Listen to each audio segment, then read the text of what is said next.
Okay. Hey, sir. Now I think we are live, huh? Yes, sir. So just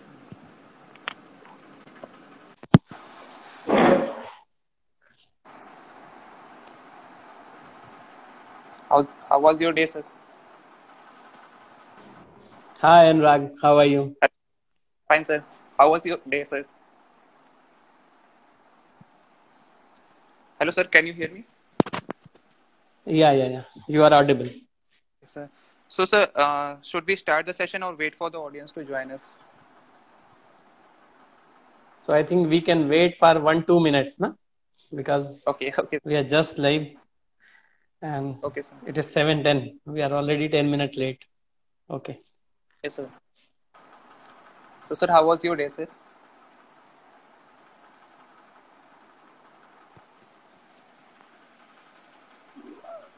This is network glitch. Hello. Yes, sir. It's a rainy season in network, which is usually occurs.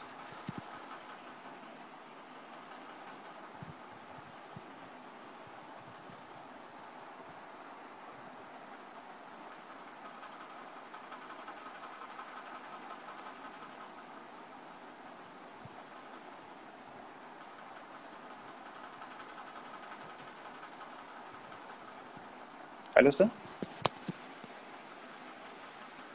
Audible to me? Yes, sir. Yes. Okay, sir. Okay. Sir, I think we should start as Yeah. teachers are. So, good evening to everyone. I, Anurag Sahai, Secretary IMA MSN SAFI, would like to welcome you all to this live session with Dr. Sudhir Yadav sir. Students of UPUMS don't need any introduction for him, but still for the junior most batch and people from the other colleges, I would like to introduce sir. Dr. Sudhir sir has done his MBBS from GSPM Medical College, Kanpur, and his MD from Uttar Pradesh University of Medical Sciences, SAFI. He is currently working as an assistant professor at Rohilkhand Medical College and Hospital, Bareilly. He has been closely associated to the whole spectrum of COVID management. He is also the coordinator COVID triage committee responsible for planning and execution of triage of COVID care. He is design trainer for dialysis in COVID patients, responsible for training of doctors and staff for dialysis in COVID patients. I welcome you, sir. Okay. Thank you, Anurag. Such a nice Audience, introduction, आप अपने and many people are joining. yes, sir. So, Okay. audience, आप अपने comment section में questions पूछ सकते हैं. In the end of the interview, we will take the few among them within the time limit. So, sir, the topic for the Okay. discussion is MD medicine doctors during COVID-19, challenges at work and in everyday life. Let us begin with the discussion now. So, beginning with a general overview, how has the last 4 months been? I mean, like how we handled the crisis according to you, sir.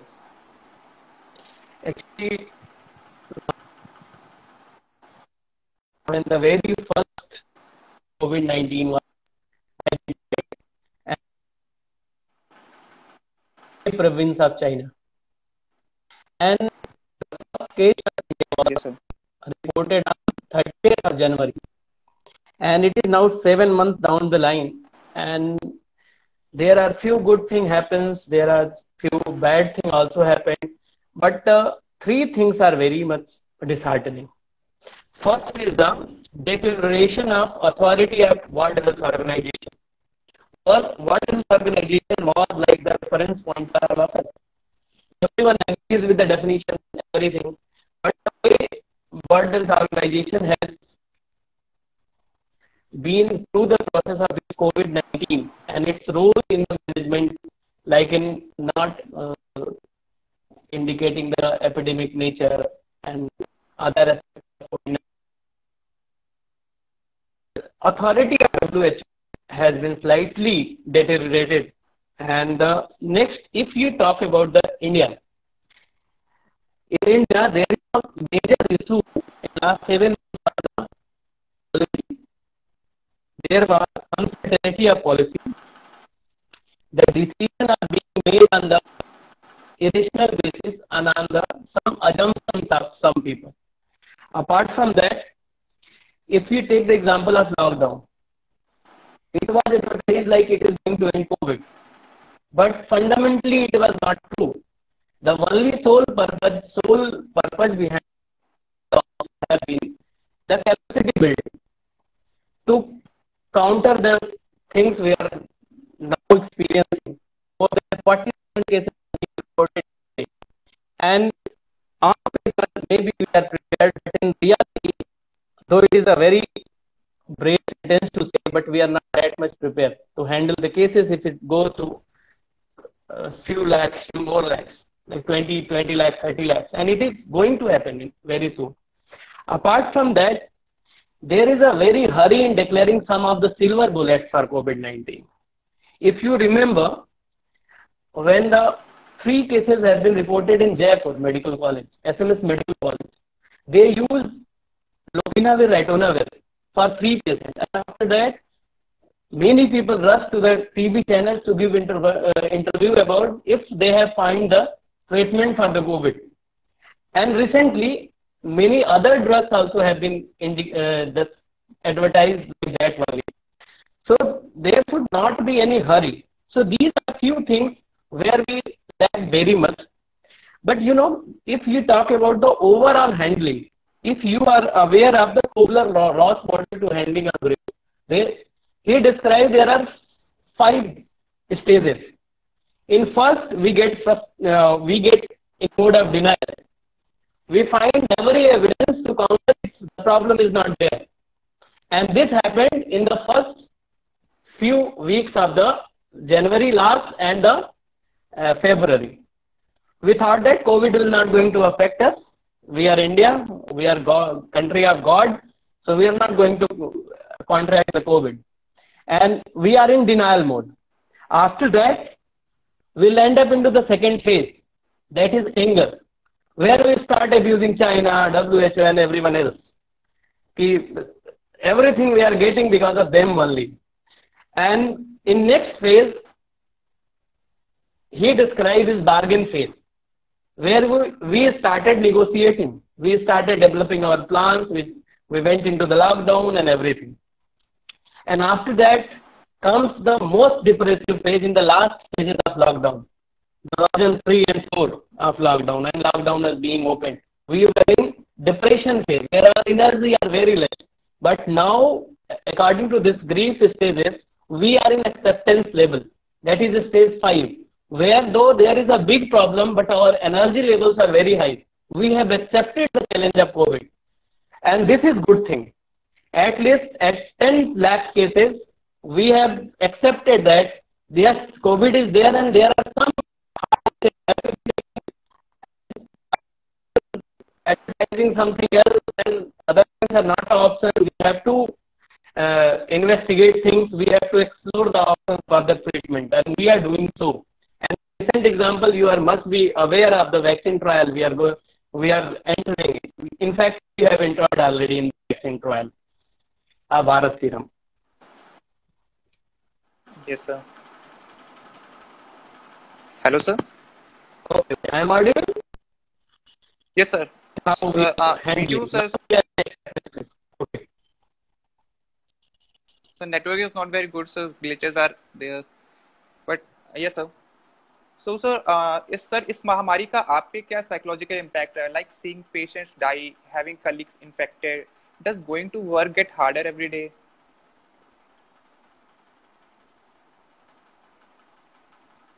There is a network glitch. Can you repeat, please? Yes, sir. Yes, sir. Sir, इस समय महामारी का आप पे क्या psychological impact है? Like seeing patients die, having colleagues infected, does going to work get harder every day? अच्छा अनुराग, मैं एक चीज कहता हूँ, अभी भी मैं कोविड ड्यूटी में पोस्टेड हूँ और मैं मरीजों को अभी कुछ हमारे पास मरीज ऐसे हैं जिनको क्या है कि अभी कोई सिम्टम है नहीं, वो अभी इनिशियल में है, फर्स्ट वीक में जनरली सिम्टम नहीं होता है, 7 to 8 वीक में पेशेंट थोड़ा डिटेरियोरेट होता है और अगर आगे 2 वीक के जनरली सिम्टोमेटिक इम्प्रूवमेंट हो जाता है। और इसी पे हमारा रेशनल पूरा डिस्चार्ज का पहले बेस्ड था, रिसेंटली इसमें कुछ चेंजेस किए गए हैं, वो मैनेज करने का तरीका है। तो जब भी मैं पेशेंट को बोलता हूँ तो उसको एक बात कहता हूँ फर्स्ट वीक में कि अभी आप बीमार हैं, आपको सिर्फ इन्फेक्शन लगा है, बट उससे बड़ा बीमारी ना आपके दिमाग में है। तो this Covid has more if you compare the mental effect of COVID and the physical effect of COVID, then we find that the mental effect of COVID is far more than the physical effect. And everyone is affected from it, be it me, be it other healthcare personnel, be it nursing officer, be it sweeper, be it general population, be it patient.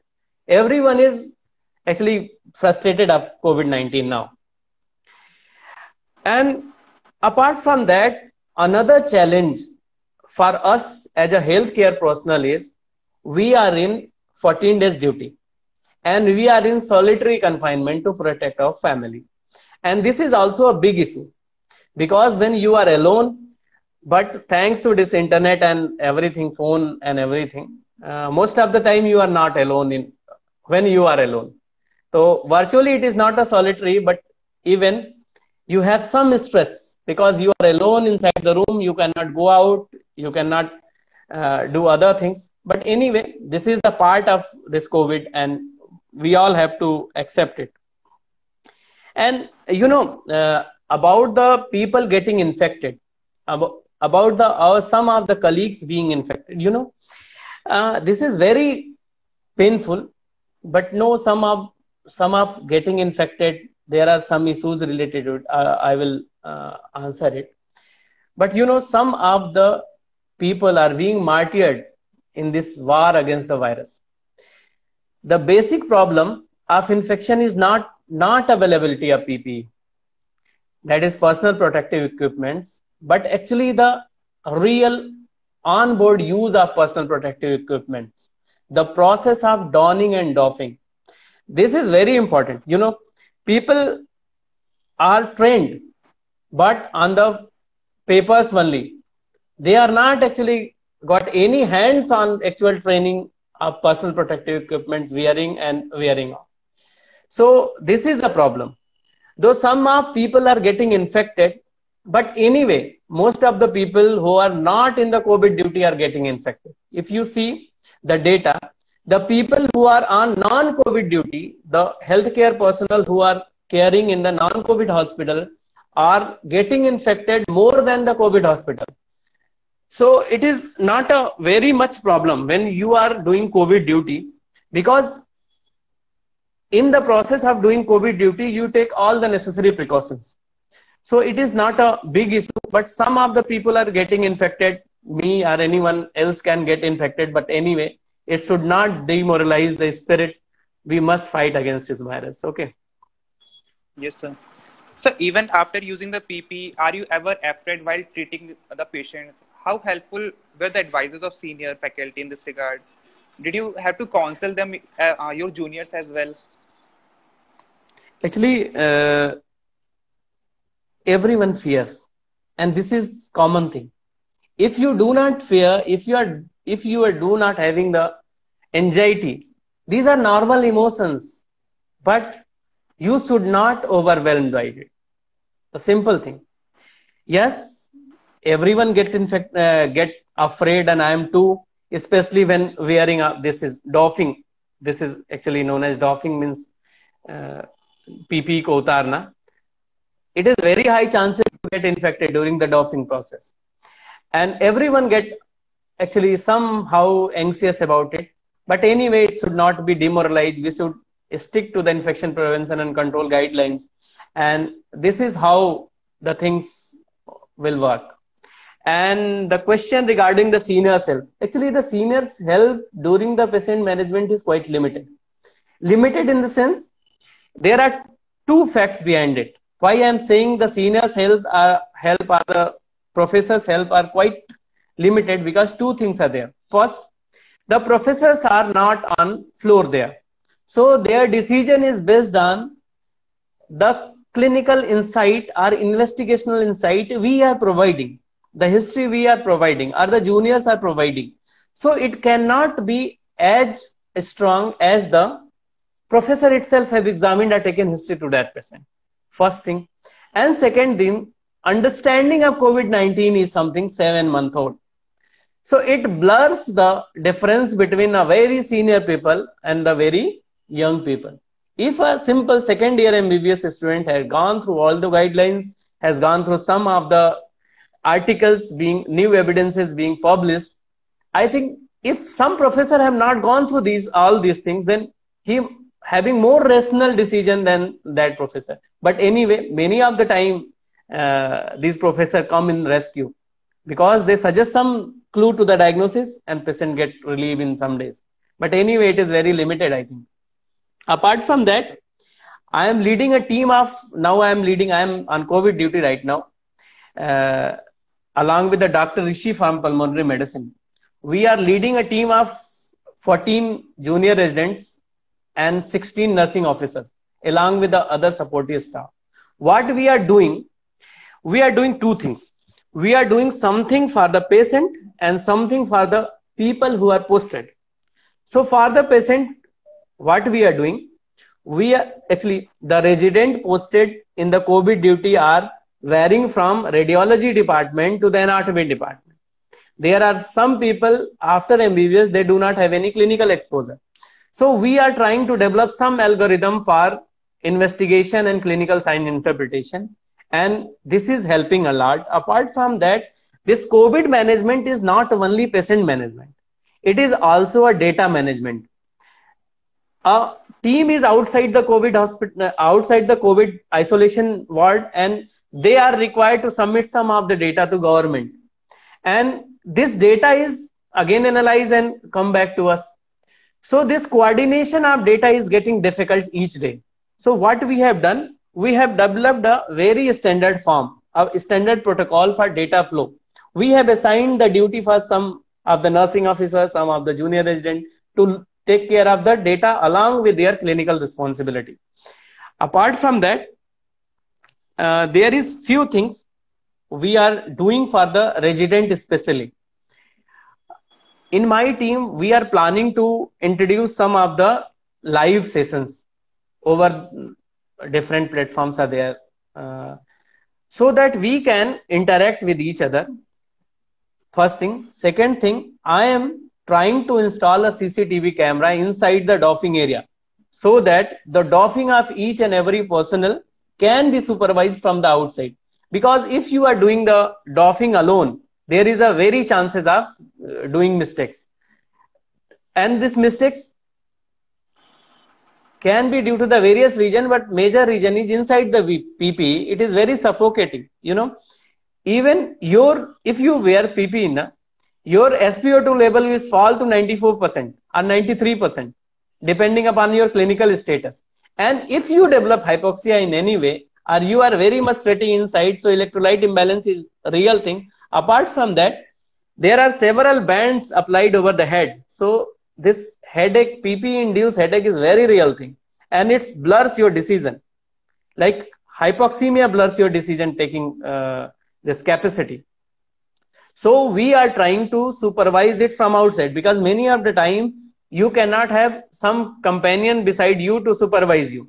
So we are trying to do these all things for our juniors. Anyway, this will take some few more days. But anyway, we are trying to do whatever resources we have. Yes, sir. Okay, Anurag. Sir, as due to COVID duty, were you able to meet your family? Like आप उनसे मिल नहीं सकते. Obviously, for their own safety, must be hard. But how does one cope with that? अच्छा, ये family का तो issue है. Yes, actually family में क्या होता है, ये थोड़ा सा प्रॉब्लम है, क्योंकि फैमिली में आदमी का एक स्ट्रेच में ड्यूटी है 2 weeks, 14 days plus 7 days quarantine. अब ग्रेजुअली ये क्वारंटाइन कम किया जाता है, बट मैं इसका बहुत सपोर्टर नहीं हूँ, क्योंकि ये कैसे हो सकता है कि एक इन्फेक्शन है जिसका जो इंक्यूबेशन पीरियड है वो 2 डेज टू 12.5 डेज है, और पहले तो आप 2 वीक्स का क्वारंटाइन पीरियड रखते थे, अभी आप 2 डेज का क्वारंटाइन पीरियड. तो इसलिए मैं कहता हूँ कि बहुत सारे डिसीजन जो है वो खाली एजम्पशंस पे बेस्ड है, उनका रेशनल हार्डली कोई है. मतलब और दूसरे कारण हो सकते हैं, एडमिनिस्ट्रेटिव कारण हो सकता है, बट क्लिनिकल कारण तो मुझे कुछ समझ में नहीं आता. बट एनीवे, अगर आप फैमिली से नहीं मिल पा रहे हैं तो इसका दूसरा एक और भी अच्छा एस्पेक्ट है कि उनकी सेफ्टी है. बट ये आप एक बात समझ लीजिए कि अगर आप फैमिली से नहीं मिल पा रहे हैं तो ये मत समझिए कि सिर्फ आप ही हैं जो परेशान है, आपकी फैमिली भी उतनी ही परेशान है, क्योंकि वो आपसे भी तो नहीं मिल पा रही है. बट एनीवे, अभी तो हमारे पास सब है ना, मतलब ऑडियो पे आप बात कर लीजिए, वीडियो कॉल कर लीजिए. तो anyway, you are not alone even in solitary confinement, because you have access to the internet. Yes, sir. Sir, the exponential spread of the pandemic led to disruptions of so many life plans. How were your personal ambitions and plans were affected due to COVID-19? Actually, COVID has affected each and everyone, each and each and every person in each and every aspect. All this is the only infection, have touched all the section equally. Be it the poorest, be it the most influential, be it the very common people, and be it the VVIPs. Everyone has been affected by this. And how can I be the exception? But anyway, there are several plans have been delayed or derailed, but it is sometime okay with have no plan to have no plans. Sometime it is okay. Let it go. There is no plan, no worries. Okay, sir. So, sir, as a clinical doctor, sir, you are unable to save patients like with other ailments due to constant of this pandemic. So, how do you feel about that? Like, and sir, how helpful do you think your e-medicine initiative, that is Arogyam e-clinic, will be? Okay, actually, from the very first day when this all lockdown and converting hospitals to dedicated COVID hospital, this started. I was actually very critical of it from the very first instance, because we must have allowed some of the people to reach their hospital for the follow-ups or getting treatment.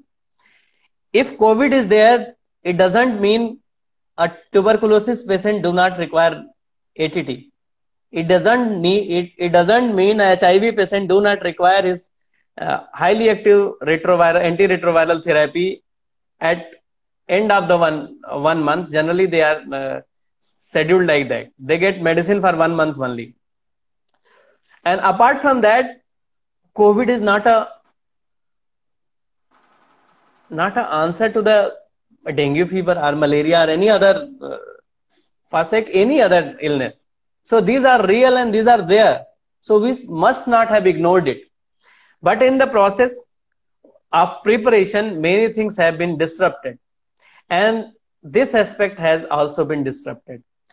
So my wife thought of leveraging the technology. This mobile, internet and telemedicine guidelines is already there for last 3-4 months. MCI has, previously this telemedicine thing is not legal. Many reports you have seen, like someone advised on WhatsApp and he get fined up 2 lakh rupees, 2 crore rupees. You have already seen many of the news. But telemedicine is now very legal. So we can leverage this.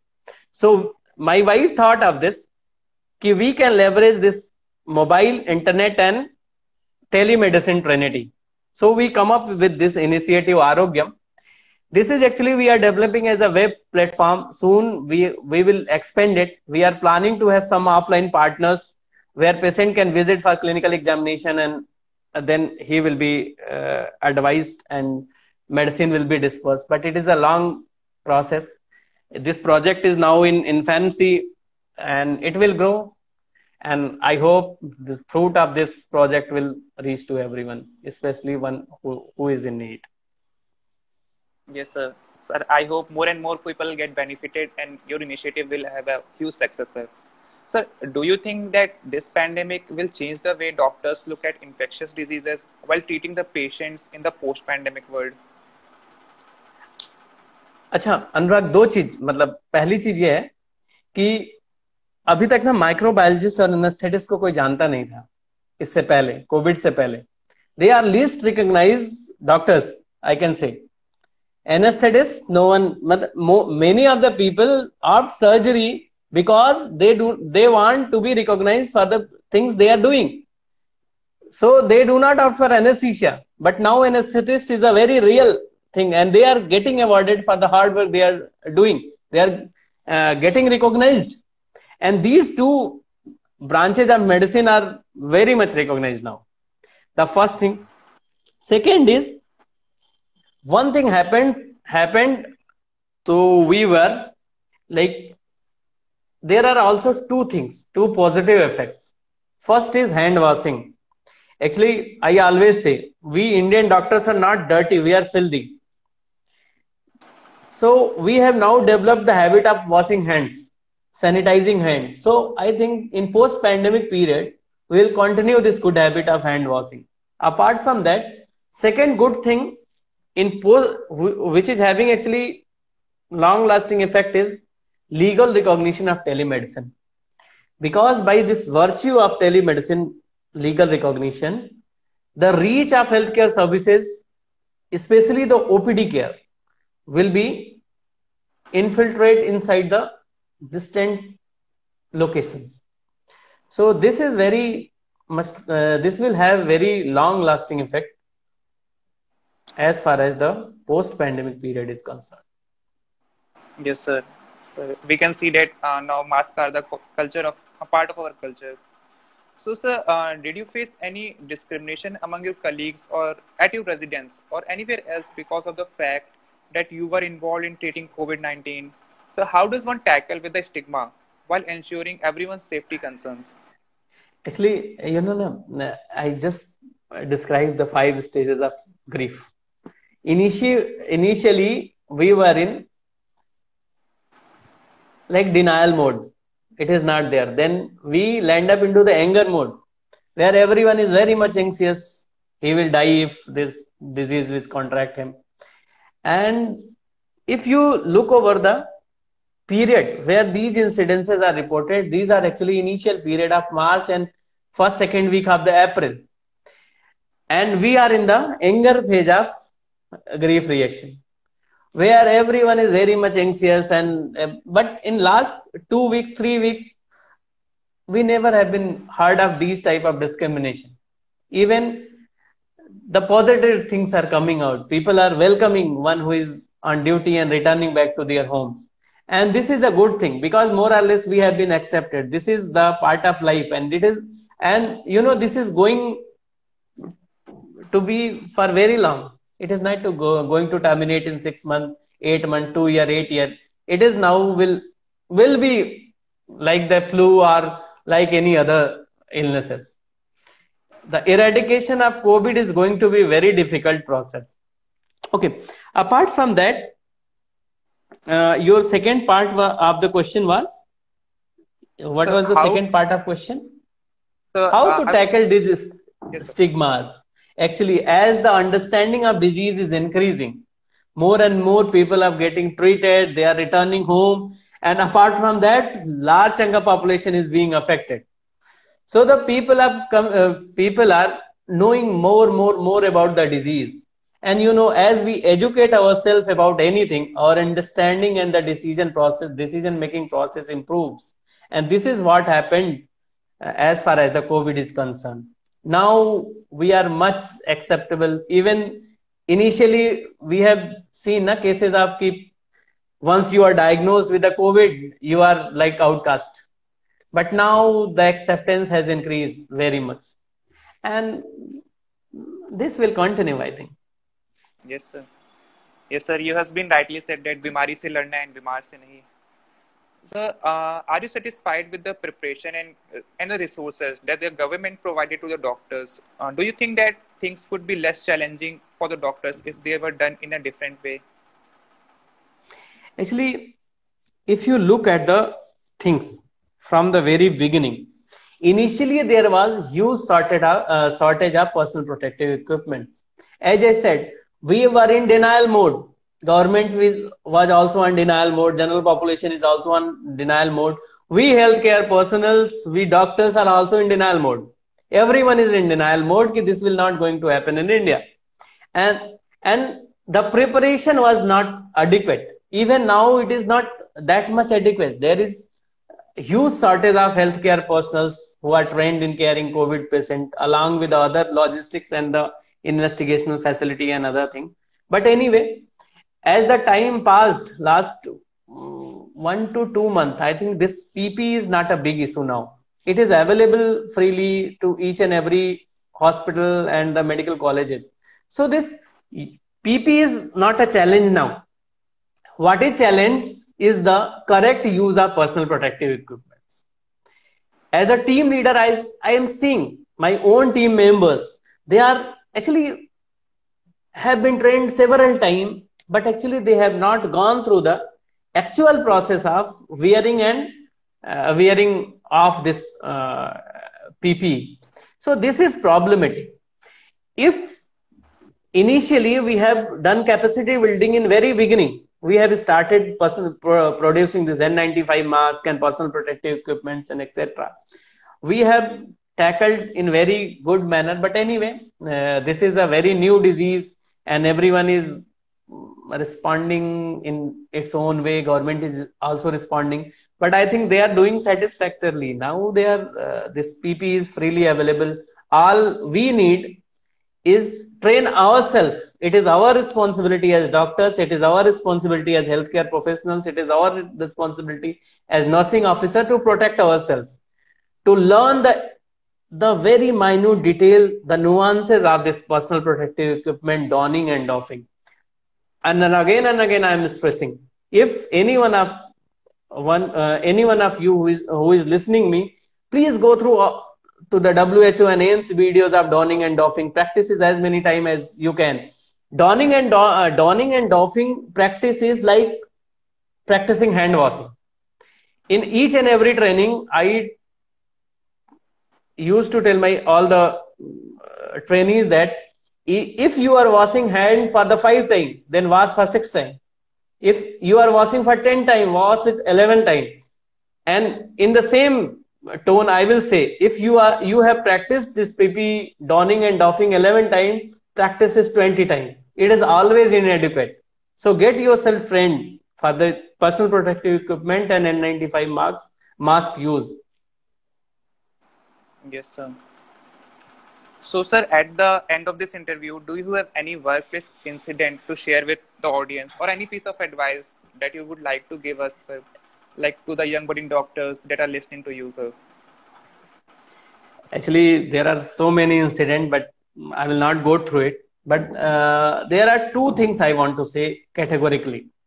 First, train yourself in the donning and doffing of personal protective equipment. First, you must.